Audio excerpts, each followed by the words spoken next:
வணக்கம் உழவன் மகடு நேயர்களே. சங்க இலக்கிய நூல்களுள் எட்டுத்தொகையில் ஒன்றான நற்றிணை பாடலில் இருந்து ஒரு பாடலை சுவைப்போம் வாருங்கள். திணை குறிஞ்சி. குறிஞ்சி என்றால் மலையும் மலை சார்ந்த இடம்.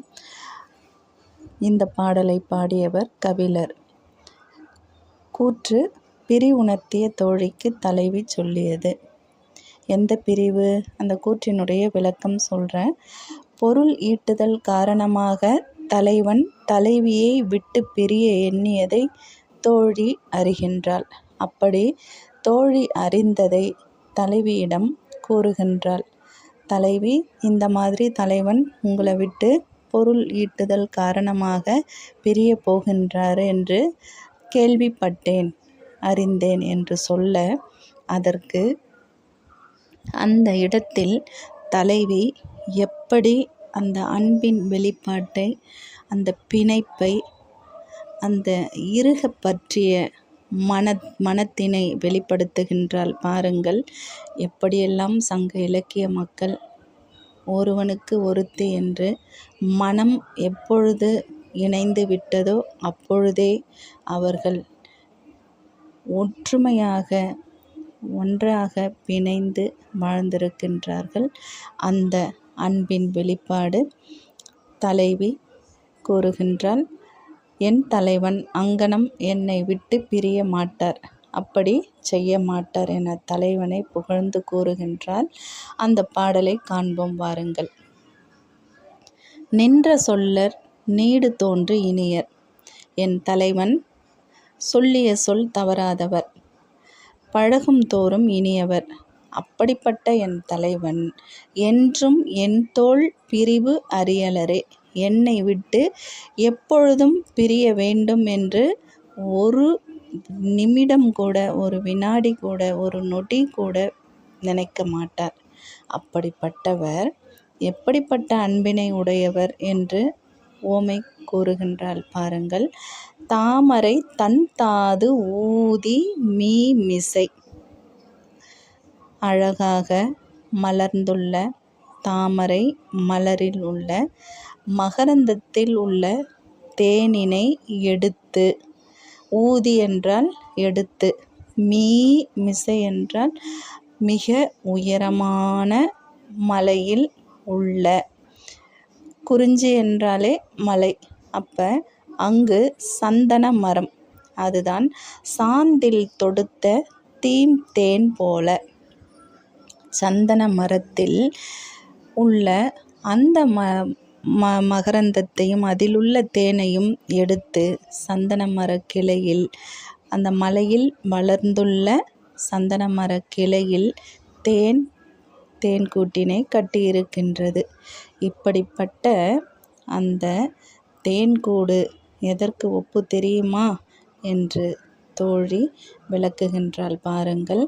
தாமரைத்தாது தலைவன் உள்ளம், சந்தனத்தாது மனம் மிகுந்த இனிமையான தலைவியின் உள்ளம். இந்த சந்தன மரத்தில் இனிய தேனடை வைத்தது போல தலைவன் தலைவியிடம் அன்பு வைத்துள்ளான் என்று பொருள் கொள்ளலாம் இதற்கு. அடுத்து,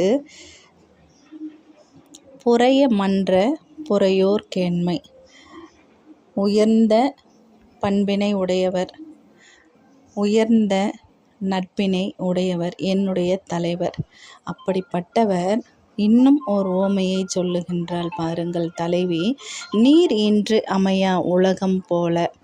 நீர் இல்லைன்னா இந்த உலகத்தில் உயிர்கள் வாழாது.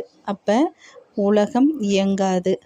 அதுபோல ஆகுபெயர் போல, அதுபோல அவர் இல்லாமல் நான் வாழ மாட்டேன் என்பதை நன்கு உணர்ந்தவர் என்னுடைய தலைவர்.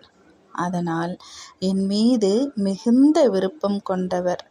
என்னை பிரிந்து சென்றால் எனக்கு எப்படி நறுநுதல் பசத்தல் அஞ்சு, சிறுமை உறுபவோ செய்பரி அலரே. இப்படி சிறிய செயலை செய்ய மாட்டார். எந்த சிறிய செயலை? என்னை விட்டு பிரிந்து செல்ல வேண்டும் என்ற சிறிய செயலை செய்ய மாட்டார். ஏனென்றால் இவளுக்கு தலைவனின் பிரிவு துயர் தாங்காமல் நல்ல அழகிய நுதல் என்றால் அழகிய நெற்றி, அந்த நெற்றி பசலை நோய் ஏற்பட்டு வருந்தும் என்பது அவருக்கு தெரியும். அதனால் அதற்கு அஞ்சி என் தலைவர் அப்படி ஒரு செயலை செய்ய மாட்டார் என்று தலைவி தோழியிடம் அந்த அன்பின் எத்தகையான ஒரு புரிதலுடன் கூடிய அன்பு பாருங்கள் சங்க இலக்கியத்தில். சும்மா அகம் புறம் தலைவன் தலைவி இதுதானே வாழ்ந்திருக்காங்க அப்படின்னு சொல்கிறாங்க. இதில் அந்த வாழ்க்கையினுடைய புரிதல், அந்த ஒற்றுமை அவர்களிடத்தில் இருந்திருக்கின்றது. அந்த தத்துவத்தை புரிந்திருக்கின்றார்கள். அதனால்தான் தலைவியும் தலைவனை எப்பொழுதும் புறம் பேசுவதோ பழித்து கூறுவதோ செய்ய மாட்டாள். அதேபோல் தலைவனும் வேறொரு பெண்ணோடு ஒப்பிட்டு பேசுவதோ அவளை குறை சொல்வது என்பதோ இல்லை. இப்படிப்பட்ட மகிழ்வான வாழ்க்கைதான் சங்க இலக்கியத்தில் வாழ்ந்திருக்கின்றார்கள். அந்த வாழ்க்கையை உங்களுக்கும் நான் இலக்கியம் என்ற வகையில் படம் பிடித்து காட்டியிருக்கின்றேன். சுவைத்தால் மிக்க நலமாக இருக்கும். நன்றி, வணக்கம். தொடர்ந்து கடப்பாட்டில் உங்கள் உழவன் மகடு முனைவர் சாரதா சுப்பிரமணி. நன்றி, வணக்கம்.